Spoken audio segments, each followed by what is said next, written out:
ঈদের দিনের জন্য চাঁদ রাতে কী রান্না করলাম সবই থাকছে আজকে আমার এই ভিডিওতে। আসসালামু আলাইকুম এভরিওয়ান, আশা করি আপনারা সবাই অনেক ভালো আছেন। আলহামদুলিল্লাহ আমরাও অনেক ভালো আছি। আর হ্যাঁ, সবাইকে ঈদ মোবারক। আপনাদের সবার ঈদ কেমন কাটলো অবশ্যই আমাকে কমেন্ট করে জানাবেন। কেন জানি না আমি ঈদে বেড়াতে আসলে অনেক বেশি অসুস্থ হয়ে পড়ি। বাড়িতে আসার আগে আমি কত কিছু ভেবে রাখি যে এবার বাড়িতে গিয়ে আমি অনেক সুন্দর সুন্দর ভিডিও করব, কিন্তু আমি কোনো কিছুই করতে পারি না শুধু এই অসুস্থতার কারণে। এই ভিডিওটা আমি চাঁদ রাতে করেছিলাম, কিন্তু আমি এখন পর্যন্ত এই ভিডিওটা আপলোড করতে পারিনি। ওইদিকে সবাই ঈদের দিনের ভিডিও, ঈদের পরের দিনের ভিডিও, তারপরের দিনের ভিডিও শুধু আপলোড করা হয়ে গেছে। এখন পর্যন্ত আমি চাঁদ রাতের ভিডিওটাই আপলোড করতে পারিনি। এতে আপনারা ভালোভাবেই বুঝতে পেরেছেন আমি কি লেভেলের একটা অলস মেয়ে। মায়ের বাড়িতে পা রাখা মাত্রই আমার ভিতরে একদম 100% অলসতা কাজ করে। আমি কোনো কাজই করতে পারি না। আমার মনে হয় শুধু আমি না, প্রত্যেকটা মেয়ে মায়ের বাড়িতে গিয়ে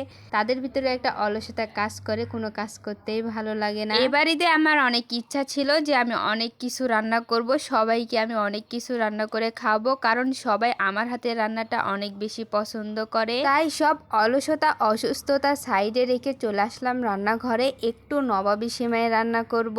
ঈদের দিনের জন্য একটু স্পেশাল কিছু রান্না না করলে কি হয়? আমার হাতের এই নবাবী সেমাইটা আমার পরিবারের সবাই অনেক বেশি পছন্দ করে, এই জন্য আমি প্রত্যেকটা ঈদে এই সেমাই রান্না করার চেষ্টা করি। তবে আমার ইচ্ছা ছিল পুডিং বানাবো, একটু ফালুদা রান্না করব, কিন্তু আমার একটু ভালো লাগতেছিল না। সত্যি কথা বলতে আমার মনটা একদমই ভালো না।